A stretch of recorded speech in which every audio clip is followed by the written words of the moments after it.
السلام عليكم ورحمة الله وبركاته. الحمد لله رب العالمين والصلاة والسلام على سيدنا محمد وعلى آله وأصحابه أجمعين أما بعد.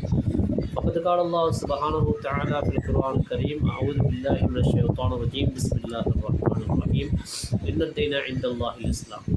கண்ணியத்துக்குரிய இஸ்லாமிய பெருமக்களே, நாம் எல்லாம் தொடர்ந்து பார்த்து வருகிறோம். இஸ்லாத்தின் வளர்ச்சியில் பெண்களின் பங்களிப்பு என்ற பெரிய தலைப்பில் பெண் சஹாபாக்கள் வரலாறு என்ற உபத்தலைப்பில் உம்மஹாத்துல் முஃமினீன்களாகிய ரசூல் ஸல்லல்லாஹு அலைஹி வஸல்லம் அவருடைய மனைவிமார்களாம் அந்த பரிசுத்த மனைவிமார்களின் வரலாறை மிக மிக சுருக்கமாக நாம் சொல்லி வருகிறோம். இன்றைய தினம் அன்னை ஹப்ஸா ரலியல்லாஹு தஆலா அன்ஹா அவர்களை பற்றி நாம் உங்களுக்கு சில விடயங்களை சொல்ல ஆசைப்படுகிறோம். அன்னை ஹப்ஸா ரலியல்லாஹு தஆலா அன்ஹா அவர்கள் இஸ்லாத்தினுடைய இரண்டாவது ஹலீஃபா ஹதரத் சையதுனா உமர் இப்னு கத்தாப் ரலியல்லாஹு தஆலா அவர்களுடைய மகள் ஆவார்கள். இவர்களுக்கு ஒரு சகோதரர் இருக்கிறார்கள். அவர்களுடைய பேர் அப்துல்லா ரலியல்லாஹு தஆலா. இவருடைய ஹதீஸ்களும் புகாரி முஸ்லீமிலே பதிவு செய்யப்பட்டிருக்கிறது. ஹப்ஸா ரலியல்லாஹு தஆலா அன்ஹா அவர்கள் ஏற்கனவே திருமணமானவர்கள். அதாவது பனு சஹம் என்று சொல்லக்கூடிய ஒரு கோத்திரத்தைச் சேர்ந்த புனேஸ் இப்னு ஹுஸாஃபா ரலியல்லாஹு தஆலா அன்ஹு அவர்களோடு திருமணம் ஆகியிருந்தவர்கள். ஹப்ஸா ரலியல்லாஹு தஆலா அன்ஹா அவர்கள் நபித்துவத்துக்கு 5 ஆண்டுகளுக்கு அல்லது 4 ஆண்டுகளுக்கு முன்பு பிறந்தவர்கள். 5 ஆண்டுகளுக்கு முன்பு பிறந்தவர்கள். நபித்துவம் என்பது நபிகள் நாயகம் ஸல்லல்லாஹு அலைஹி வஸல்லம் அவர்களுக்கு மக்காவில் பிறந்ததுக்கு பின்னால் அவருடைய 40வது வயதில் மக்களுக்கு நபியாக அறிமுகப்படுத்தப்பட்ட காலமாகும். ஏற்கனவே அவர்கள் நபியாகத்தான் இருந்தார்கள். அவர்கள் ஒளியாக இருக்கும் பொழுதே நபிகள் நாயகம் ஸல்லல்லாஹு அலைஹி வஸல்லம் அவர்கள் நபியாகத்தான் இருந்தார்கள். பிறகு மக்கள் மத்தியில் அவர்கள் நபியாக அனுப்பப்பட்டது, நபியாக அறிமுகப்படுத்தப்பட்டது 40வது வயது.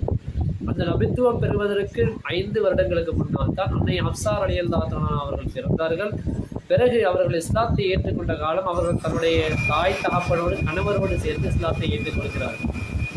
அன்னை ஹப்ஸா ரலியல்லாஹு தஆலா அவர்களுடைய கணவர் புனேஸ் இப்னு ஹுஸாஃபா ரலியல்லாஹு தஆலா அவர்கள் ஹிஜ்ரி 2வது மாதம் ரமதான் பிறை 17 நடைபெற்ற பத்ர் யுத்தத்திலே காயமடைகிறார்.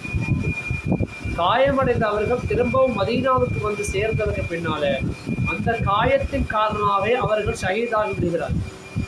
பின்னர் உமர் இப்னு கத்தாப் ரலியல்லாஹு தஆலா அவர்கள் தன்னுடைய மகளார் ஹப்ஸா ரலியல்லாஹு தஆலா அவர்களுக்கு இன்னொரு திருமணம் செய்து வைக்க நினைக்கிறார்கள். இப்படி இருக்கின்ற காலகட்டத்தில் தான் ஹஜ்ரத் உஸ்மான் ரலியல்லாஹு தஆலா அன்ஹு அவர்களுடைய மனைவி ஹஜ்ரத் ருக்கையா ரலியல்லாஹு தஆலா அன்ஹா அவர்கள் ருக்கையா ரலியல்லாஹு தஆலா அவர்கள் ரசூல் ஸல்லல்லாஹு அலைஹி வஸல்லம் மகளார். அவர்களைத்தான் உஸ்மான் ரலியல்லாஹு அவர்கள் திருமணம் முடித்தார்கள். அந்த பத்ர் யுத்தத்தினுடைய காலத்தில் தான் ருக்கையா ரலியல்லாஹு தஆலா அவர்கள் வஃபாத்தாகி விடுகிறார்கள். இதனால் உமர் இப்னு கத்தாப் ரலியல்லாஹு அவர்கள் தன்னுடைய மகளார் ஹப்ஸா ரலியல்லாஹு தஆலா அவர்களை உஸ்மான் ரலியல்லாஹு அவர்களுக்கு திருமணம் பேசுவதற்காக சென்ற நேரத்தில் உஸ்மான் ரலியல்லாஹு அவர்கள் நான் அதை பற்றி பிறகு சொல்கிறேன் என்று சொல்லிவிட்டு சில காலம் கடந்ததுக்கு பின்னால் தனக்கு அதில் விருப்பமில்லை என்பதை தெரிவித்து விடுகிறார்கள். அதனால் என்ன செய்கிறார்கள்? ஹஜ்ரத் உமர் ரலியல்லாஹு தஆலா அவர்கள் சையதுனா அபூபக்கர் ரலியல்லாஹு தஆலா அவர்களை அணுகி தன்னுடைய மகளார் ஹப்ஸா ரலியல்லாஹு தஆலா அன்ஹா அவர்களை திருமணம் செய்து கொள்வதற்கு உங்களுக்கு விருப்பமான கேள்வி கேட்கிறார்கள். ஹஜ்ரத் சையதுனா அபூபக்கர் ரலியல்லாஹு தஆலா அவர்களும் அதற்கான காரணத்தை அவர்கள் திருமணம் முடிப்பதற்கான விருப்பத்தை உடனடியாக தெரிவிக்கவில்லை.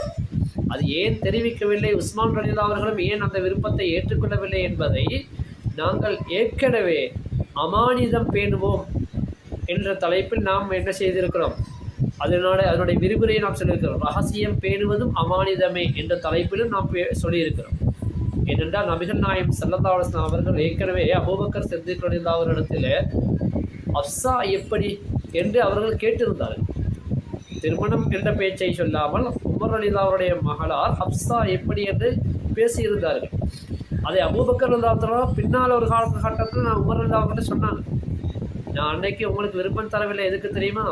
ஹப்ஸா எப்படி என்று ரசூல் ஸல்லல்லாஹு அலைஹி வஸல்லம் அவர்கள் என்னத்தில் விசாரித்திருந்தார்கள். சரி, அவர்கள் தான் திருமணம் முடிக்க விரும்புகிறார்களோ என்று நினைத்துத்தான் அது சரியா இல்லையான்னு தெரிந்து கொள்ளாமல் நான் உண்மையை சொல்ல முடியாது. எது உண்மையா, அவர்கள் திருமணம் முடிக்கத்தான் அவ்வாறு கேட்கிறார்களா இல்லையா என்பது எனக்கு தெரியாது. எனவே அதை ஒரு ரகசியமாக நான் அமானிதமாக பேணுதலாக வைத்திருந்தேன். அதனால் தான் நான் சொல்லவில்லை. இப்பொழுது உங்களுடைய மகனுக்கு ஹப்ஸா ரலியல்லாஹு அவர்களுக்கு ரசூல் ஸல்லல்லாஹு அலைஹி வஸல்லம் கணவராக கிடைத்திருக்கிறார் என்பது சந்தோஷமாக இருக்கிறது. பிறகு அபூபக்கர் அவர்கள் ஒரு காலத்தில் அவர்களிடத்திலே சொல்லியிருக்கிறார்கள். எனவே அந்த ரகசியம் பேண வேண்டும் என்ற தலைப்பில் நாம் அதை தெளிவாக மிக விரிவாக பேசியிருக்கிறோம். உங்களுக்கு தேவை என்றால் அதை பற்றிய விடயங்களை நீங்கள் எங்களுடைய யூடியூப் சேனலில் போய் நீங்கள் தேடி பார்க்கலாம். என்னுடைய பெயரை கோல்ட் இஸ்மாயில் மகளரி பயான் என்று சொல்லி நீங்கள் அடித்தீங்கன்னு சொன்னால் ஷார்ட் வீடியோவில் தேடினா கிடைக்காது, பெரிய வீடியோவில் தேடிப்பார். எனவே ஹப்ஸா ரலியல்லாஹு தஆலா அன்ஹா அவர்களை பிற்காலத்தில் நபிகள் நாயகம் ஸல்லல்லாஹு அலைஹி வஸல்லம் அவர்கள் திருமணம் முடிக்கிறார்கள். ஹப்ஸா ரலியல்லாஹு தஆலா அன்ஹா அவர்களுடன் வாழ ஆரம்பிக்கிறார்கள். பிறகு அவருடைய வாழ்க்கை எவ்வாறு சென்றது, ஹப்ஸா ரலியல்லாஹு தஆலா அவர்களுடைய குணாதிசயங்கள் என்ன என்ற தனிச்சிறப்புகள் என்ன என்பதை எல்லாம் இன்ஷா அல்லாஹ் அடுத்த வீடியோவில் நாளைய தினம் வர இருக்கிறது. எங்களுக்காக துஆ செய்யுங்கள். இந்த வீடியோ உங்களுக்கு பிடித்திருந்தால் தொடர்ந்து பார்த்து வாருங்கள். சப்ஸ்கிரைப் பண்ணுங்கள், லைக் பண்ணுங்கள், மற்றவர்களுக்கு ஷேர் பண்ணி நீங்களும் நன்மையை பெற்றுக் கொள்ளுங்கள். எல்லாம் வல்ல அல்லாஹ் சுப்ஹானஹு வ தஆலா உங்களுக்கும் எங்களுக்கும் ரஹமத்தும் பரக்கத்தும் செய்வானாக. நல்ல உடல் ஆரோக்கியத்தோடு ஈமானோடு தக்வாவோடு வாழக்கூடிய பாக்கியத்தை உங்களுக்கும் எங்களுக்கும் தருவானாக. அஸ்ஸலாமு அலைக்கும் வரஹ்மத்துல்லாஹி வபரகாத்துஹு.